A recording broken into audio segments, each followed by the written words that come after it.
Thank you very much. I'm very excited to be here and talk to you about, what we can do to make products more secure instead of just adding tools. So thank you very much, Jen, for introducing me. I'm Jasmin Mair. I'm an Italian living in Germany since a couple of years now. I'm passionate about secure development, about security itself, but also about agile methods to implement security or to implement products. In my past, I was working as a consultant, as a security consultant, working with different customers and clients around Europe to make their products more secure and their development lifecycle more secure. Now I'm a product security manager at Leica Microsystems, and I'm working there with all development teams to make sure that the products are secure by design. So what are we going to see today? We'll be looking into the temptation everyone has of buying more tools, but then also taking a deeper look at what teams are really struggling with. And we'll try to figure our way out and to start implementing tools in a responsible manner. And I'll also have a small practical example that I'll be showing you. Ready to go? Who has heard of any data breaches lately? Yay! Everybody hears about them.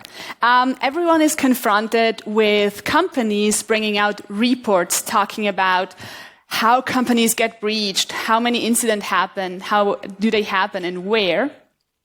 And everyone's confronted with news of data breaches, companies, ransomware being, disrupting companies.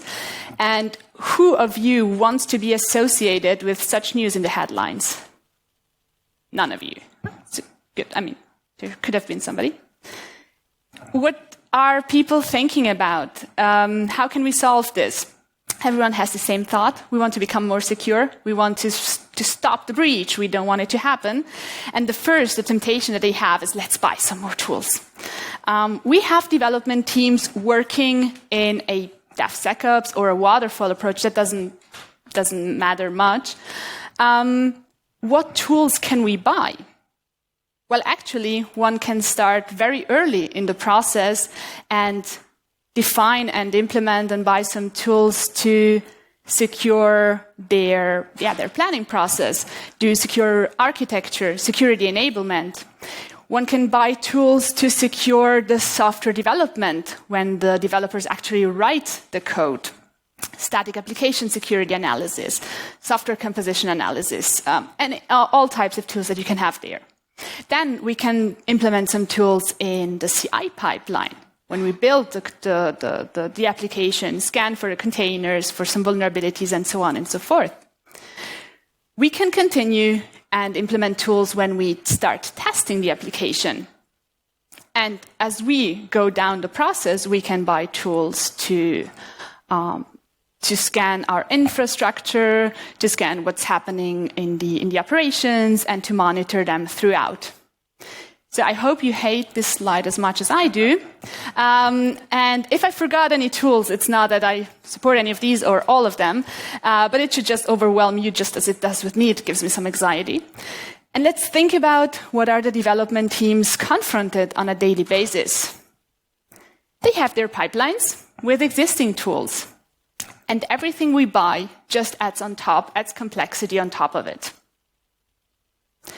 I had a customer when I was a consultant that came by and said, Jasmin, please help me. I have so many tools in my CI/CD pipeline. But still, at the end, at every pen test, the pen testers find a ton of findings. And they were not figuring out what was happening. And then we took a deeper look. And we just saw that the tools were there, they were scanning. No one was actually looking at the results. The results weren't being included in any of the work the developers did. And while digging a little bit deeper, we just saw and figured out that the struggle was somewhere else. Who can relate to this image?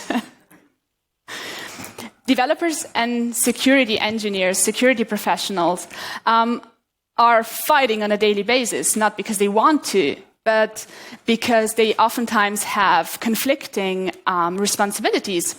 they are measured by other things. For example, developers, as Ali also mentioned, fast development, bringing the features fast on the market, while security people oftentimes have a little bit of another thought on their minds. Security professionals can and are oftentimes perceived as a blocker to the development lifecycle. We're raising the red card all the time.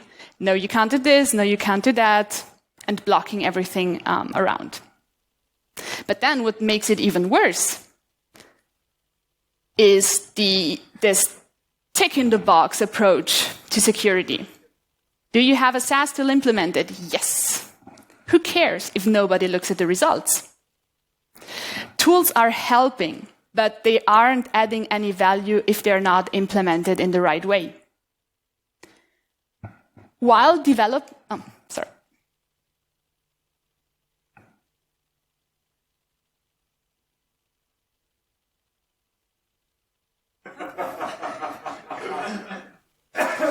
I hear some laughter. Who's guilty of having a security requirements Excel spreadsheet somewhere? Don't be shy, every one of us has. If the work doesn't happen where developers actually work, that work's not existent. It's going to stay somewhere and be, nice spreadsheet somewhere. And as Ali also mentioned before, you can't buy DevSecOps. What can we do instead? Instead of adding more tools right away, we can start with implementing a security culture, which means security experts embedded into the development team. We want to clarify the metrics. So what are we achieving? What are we trying to achieve together? So not measuring the security professionals by how many vulnerabilities are in the system or a zero vulnerability policy right away, but instead aligning the teams and teaching them also to work together. A very crucial part on it is aligning on the security priorities. If we don't know what we're building, if we don't know what risk appetite an application or a system has, how can we define reasonable and sensible security measures to prevent what could go wrong? Developers have been developing since more than the last 5 years, and they have been doing it in their own way without taking security into consideration right away, which means we need to foster this security mindset. There's a lot of focus on enabling developers to become more secure, to write better code, to write secure code, and so on and so forth, but it doesn't stop there. We need the awareness also on a management level. Product managers, product owners need to be enabled to understand what's happening in the world and how they can work with it. This is why establishing a security champion program can also be very reasonable and helpful to then also train the developers. And last but not least, embed security in each step of the software development lifecycle. And then, based on the priorities, based on the risk appetite of an application, one can then start working and act accordingly. What can teams do in order to get started? Teams can do plenty of activities that do not require a tool. And there are some that I'd like to highlight. For example, application profiling. How can we define good security measures if we don't know what we want to protect? Are we protecting PII data? Are we protecting health data? Or are we protecting public data? There are different measures for each one of these areas. Another area that I really like is threat modeling. Threat modeling is helping reframe the problem and helping developers see and try to put themselves into the shoes of an attacker. What could go wrong? What could I do maliciously with an application? And then we can also start with software composition analysis very early on, try to find out what are the ingredients, what I'm working with. I've read I've heard of a very worrying statistic. I wasn't able to find the actual source of it, so I need to double check that one. That was mentioning that in 2019, around about 60% of the application code of specific applications was based on third parties. So more than half of the code can come from third parties. We should definitely take a deeper look into the security of those as well. Once one decides what one can do in each step, then there can be a time to start buying tools. But let's not start with all at the same time. When we implement a tool, I've seen it oftentimes that teams just buy 10 different tools, maybe 10 is a little bit of an exaggeration, and implement them all at the same time. And then we exactly end up in the situation where nobody is looking at any of the results. If we define and decide to implement a tool, we should set a clear scope. So a tool is just as good as the scope and the goal it follows and needs to cover. Then we need to start enabling the developers to manage the findings. Where are the findings? Where can we find them? What are the priorities? And then we are able to scan the existing code base. Scanning the existing code base can be a very, very painful step because the results can oftentimes be really crushing. And then we can work with these initial scans, fine-tune the scans, root out false positives, maybe add in some false negatives if we find them. And then comes the most important thing, and it's create meaningful quality gates. I'll be going into the details on how to create meaningful quality gates in a second. And then we need to make the work visible. We need to bring the work, the security challenges that are in the code to the developers. We can't expect developers to open up 3 different tools in 3 different systems and interpret and be able to manage all of that. And then we need to help them prioritize the findings. We'll see it in a moment. When we scan, we do this first scan, we find a ton of findings. How should a developer be able to prioritize what's the next step he needs to do? And in this, we as security professionals are key to help to enable them to prioritize and to visualize the work. So when I was preparing this talk, I thought of adding in an example. And I was trying to find an example from my past as a consultant, but I wasn't able to share any details of any of the customers I've had. And so I thought to myself, well, let's build a tool, let's build a pipeline, let's do something with it. It isn't going to take too long. Oh boy, was I wrong. What did I do? I did decide to implement a static application security testing tool to the OWASP Juice Shop. Who of you knows the OWASP Juice Shop? Nice. For those who might not know it, it's a vulnerable web application that is developed by the OWASP Foundation in order to exercise and test out security vulnerabilities and so on.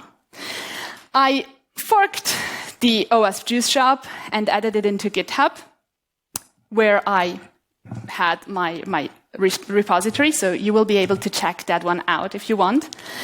And then I decided to start with a CI/CD pipeline with GitHub Actions.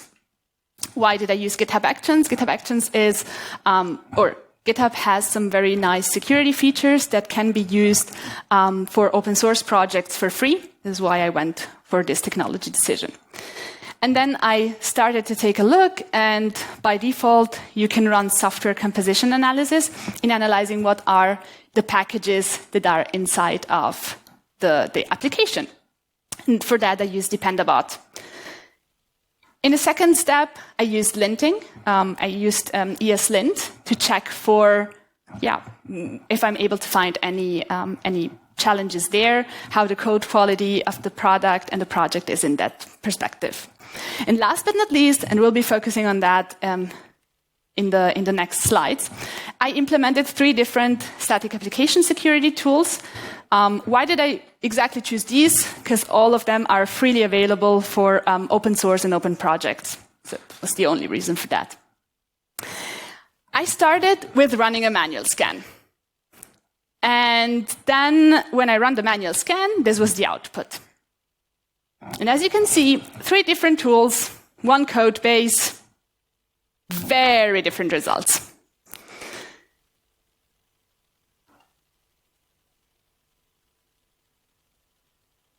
Oh, okay. Okay.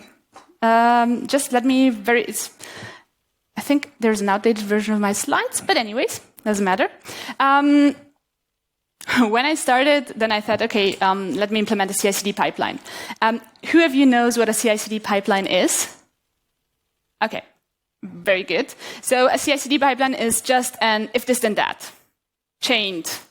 If I submit a code change, then start some scans. If the scans are successful, then continue down the chain until the last step should be then deploy the application. Managing the findings is a hard thing. And when we usually have developers being confronted by themselves with these results in their CI/CD pipelines, they're just looking at them and saying, oh boy, 200 findings. Oh no, I'm not even going to look at them. So what can developers do? We can help them prioritize the findings based on severity. We can, for example, state that we start with the most critical ones, look at based also on what they're building, working with them to assess the criticality, what they can do. One type or one way of clustering them would be, for example, by vulnerability type. For example, we can start with hard-coded credentials. You've mentioned it also in your talk. Where are the hard-coded credentials? Where are the passwords to my system in my source code? Or, for example, SQL injections. And then with very big applications, developers could be worrying about where to get started, and we can cluster them by finding out if there are some affected modules that we need to prioritize first.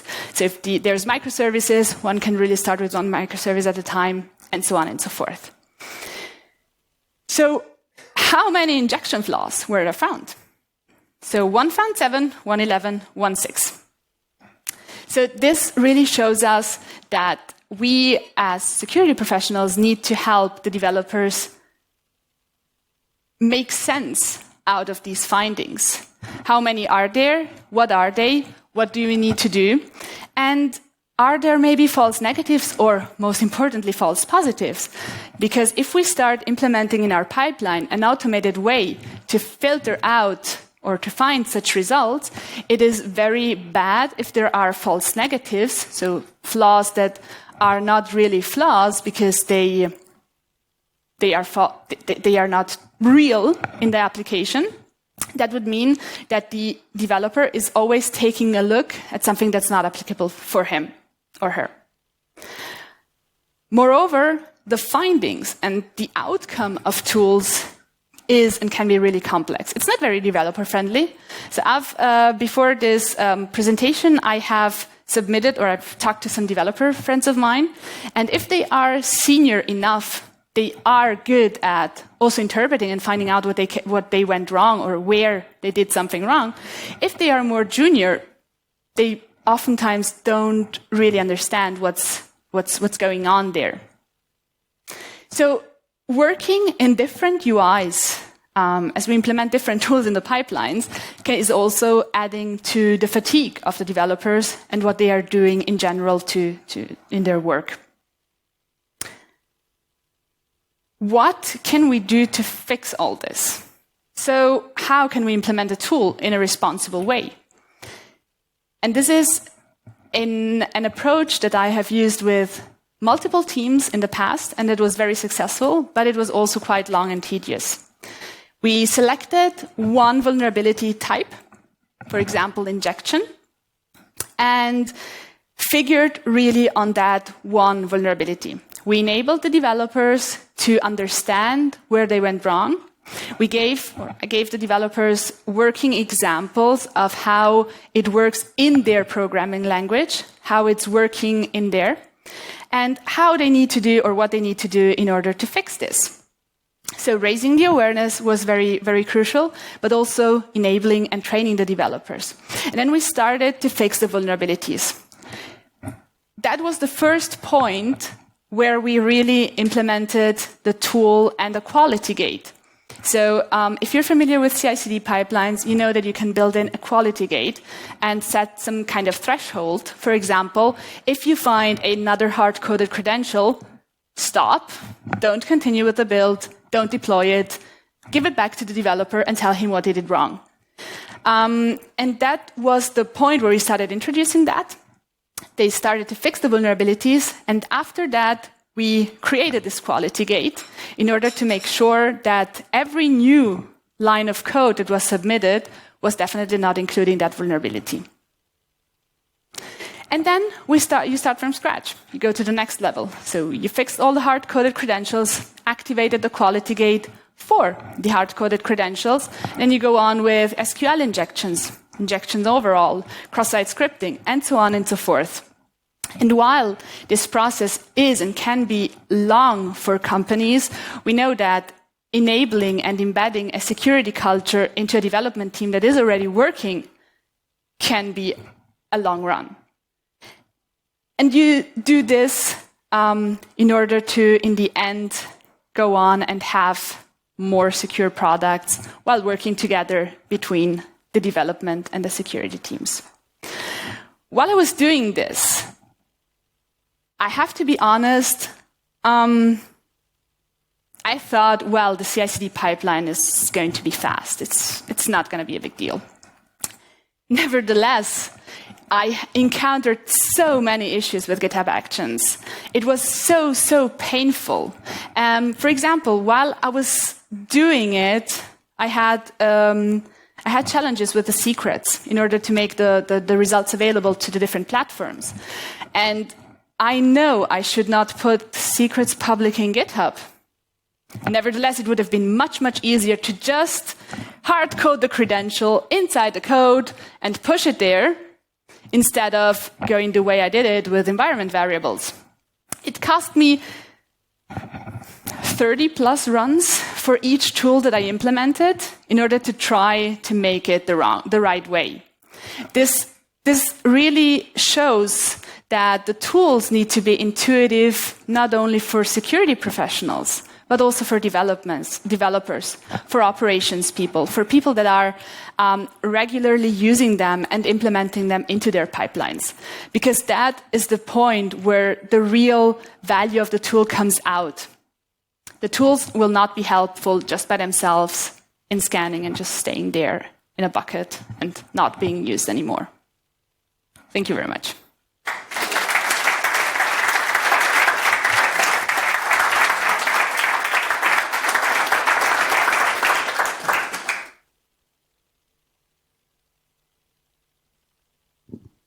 Let's try again. Okay, all right. So, thank you, Jasmin. Does anyone have any questions? Thank you, Jasmin, for the presentation. One challenge we have with tools, also in the context of GitHub, is we have more than 400 repositories at this point, and how to measure our coverage. Like how many of these repositories we have, like, for example, like security scanning enabled, or thinking about quality gates, how to measure coverage. The ones who are integrated with GitHub, like secret scan, we can see coverage, right? But for the tools we integrate, it's difficult to measure. Do you have any advice on that? Have you ever done something like that to measure across the whole company your coverage? I think the approach of having it across the whole company is a very good one, but you will not be able to do it from the start. So the responsibility of securing the products needs to be also given to the product managers, the product owners. We need to enable them. And a key point in implementing such tools is, for example, the loop back into Jira, Azure DevOps, and so on and so forth, where we then bring the results from all these different tools into one point.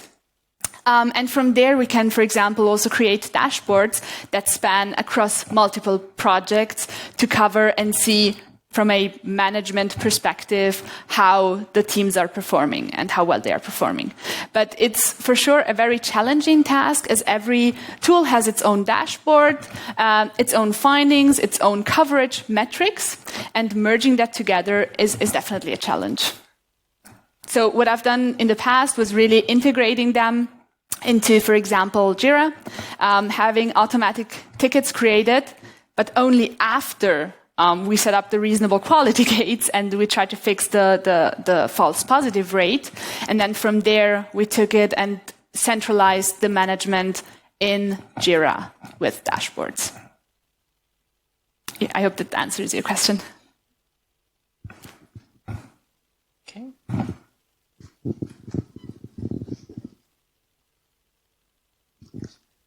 Yeah, thank you for the interesting talk. One question from my side. So you mentioned that, I mean, it's not only about the tools and having all those findings, and this is perfectly valid.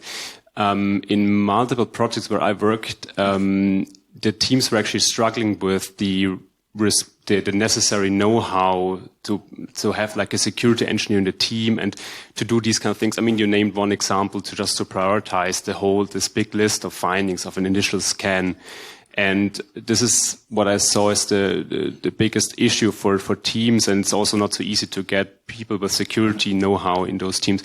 So do you maybe have some ideas how the teams could build up the necessary knowledge to actually do this by themselves, so within an application, a normal application developer team, without having the luck or to just get a security engineer into those teams to do these kind of things? So thank you very much. Yeah, it's a very interesting question, and I think that it's about really raising this awareness and training. I see security champions, security enablers, security engineers as a crucial point in starting out a security program, because developers have done it the way they've done it many years before. And this focus on security is definitely newer, and they need some help with training, prioritizing, and so on and so forth. What I've seen very beneficial is, for example, the topic of threat modeling, guiding the teams in finding out what could go wrong, or really trying to impersonate a threat actor and what they could do, and really try to think a little bit outside of their box and need to develop this feature. Another one is maybe, for example, using abuse stories to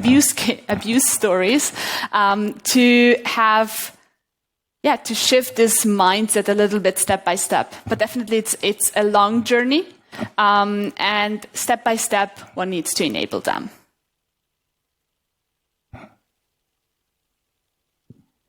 Any other questions?